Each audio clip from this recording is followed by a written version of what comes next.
¿Cómo la obesidad aumenta el riesgo de cáncer? Porque es esto que es algo que no hemos comentado, es algo que se lleva comentando en las últimas décadas, pero realmente pues no se conoce desde hace tanto y es muy interesante. Hoy, a día de hoy sabemos que sí, efectivamente la obesidad es un factor de riesgo de los más importantes a nivel mundial de cáncer, pero ¿por qué? Explícale a la gente el por qué. Bueno, realmente cuando yo empecé fíjate que yo creo que esto empecé a darme cuenta más cuando pasó todo el tema del COVID, ¿vale? Entonces yo empecé a estudiar sobre más sistema inmune y todo eso, y entonces, bueno, iba relacionándolo con temas de obesidad, diabetes, y bueno, pues ahí empezó ya a salir el papel del cáncer y la obesidad, ¿no?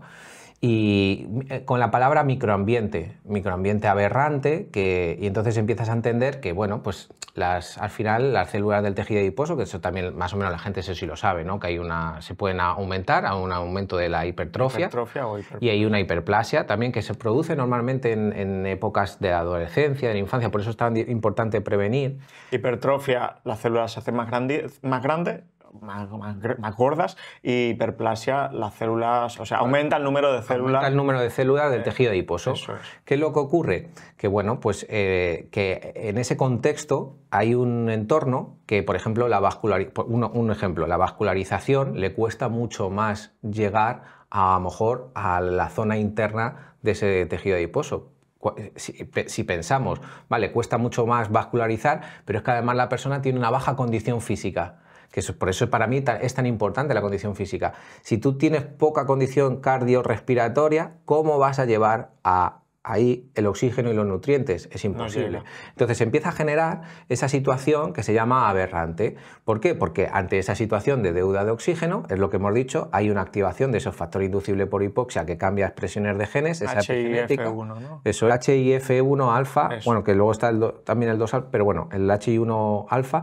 Y entonces ahí ya es cuando esa desregulación de la lectina adiponectina, también es esa desregulación de los transportadores del lactato, también esa desregulación del GLUT4 y la resistencia a la insulina. Es decir, se empieza a generar un entorno. La célula adiposa no funciona bien. No funciona bien, pero es que además, claro, como no funciona bien, ¿quién es el responsable de que el entorno esté equilibrado y que no se vaya muy de madre? El sistema inmune. El sistema inmune está en una situación de M1, en una situación metabólica donde está como controlando, pero en una situación de inflamación crónica de bajo grado, que es lo que empieza a ocurrir por esa situación, ese estado cambia y el sistema inmune empieza a tener que actuar para o eliminar células que se están muriendo, es decir, las células del tejido adiposo se mueren, envejecen antes.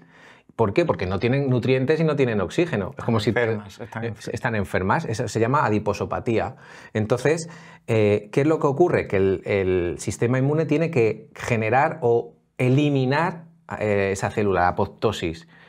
¿Y si no lo consigue? ¿Y si eso está mantenido en el tiempo? ¿Y si el sistema inmune se deteriora? Podemos decir que de alguna forma el sistema inmune ataca a esas células que están enfermas porque intentan como hacerlas desaparecer. Las intentan eliminar. O aislarlas. Sí, las aíslan. De hecho, esa palabra es muy interesante porque lo que hacen es, se ponen en una situación de corona, se llama, entonces las rodean para eliminarla y que esa célula no pueda generar una situación o una célula aberrante cancerígena, ¿vale? Entonces, que esté descontrolada. Entonces, ¿qué es lo que se ha visto? Pues, por ejemplo, en personas con obesidad, con un problema metabólico, las células citotóxicas 8 y 4 y las natural killers están deterioradas. Pero claro, están deterioradas porque ¿cuánto tiempo tienen que estar trabajando si no tienen un descanso? Y las natural killers precisamente son una de las que nos protegen frente a células cancerígenas. Claro, entonces si hay una menor densidad de esa población y además están como fatigadas, la probabilidad de que ocurra algo aberrante es mayor, ¿no? Entonces, claro, esto a mí me cuesta a veces contarlo porque entonces digo, les estoy dando a estos que atacan y odian a la obesidad un motivo para que ataquen más. No, esto hay que entenderlo para poder decir, mira, esto yo lo sé, pero sé cómo se puede utilizar o cómo podemos gestionarlo, prevención sobre todo, y luego, oye, que es que esa vascularización se hace a través del entrenamiento de resistencia, pero es que además el entrenamiento de fuerza va te va a requerir unas demandas energéticas no solo durante el entrenamiento, gasto energético, captación de glucosa, degradación de proteínas, sino en reparación. En la reparación también vas a necesitar. Entonces siempre hay un flujo energético muy alto que lo que va a hacer es que incluso ese sistema inmune pueda eliminar correctamente esas células que no están correctamente adaptadas. Y esta parte explicaría un poco cómo la obesidad genera inflamación crónica de bajo grado, ¿no? Porque esa inflamación que genera el sistema inmune en la grasa enferma como que se extiende a todo el organismo, claro, ¿no? No es una inflamación que sea como una lesión en el tobillo. Un esguince. Claro, que es una inflamación aguda, que también tiene que haber un sistema inmune que repare, regenere, pero no, esto claro, está ocurriendo algo imagínate, desde los 6 años hasta a lo mejor los 25, donde el sistema inmune está trabajando con esa inflamación pequeñita, que además lo que hace es lo que te digo, que el tejido adiposo, ¿cómo se comunica? Bueno, los sistemas ¿cómo se comunican? A través de pues, adipoquinas, hepatoquinas, mioquinas, eserquinas, ¿no? Sí. Claro, pero hay dos, o sea, adipoquinas hay muchísimas, pero hay dos que se están estudiando mucho, que son la lectina e hiponectina. Ese ratio lectina-adiponectina ahora se está midiendo mucho porque son proliferadoras de células cancerígenas, ¿vale? Entonces, claro, también es muy interesante empezar a utilizar otras medidas que a lo mejor no desconocemos y que tenemos que mejorar, sí, pero pues eso, pues esa proteína C reactiva para medir inflamación, ¿no? Que se ha conocido tanto por el COVID. Bueno, después también a no sé nivel... si podía decir esa palabra para el... Sí, no, ya nos desmonetizan por decir COVID, ayer dijimos mucho.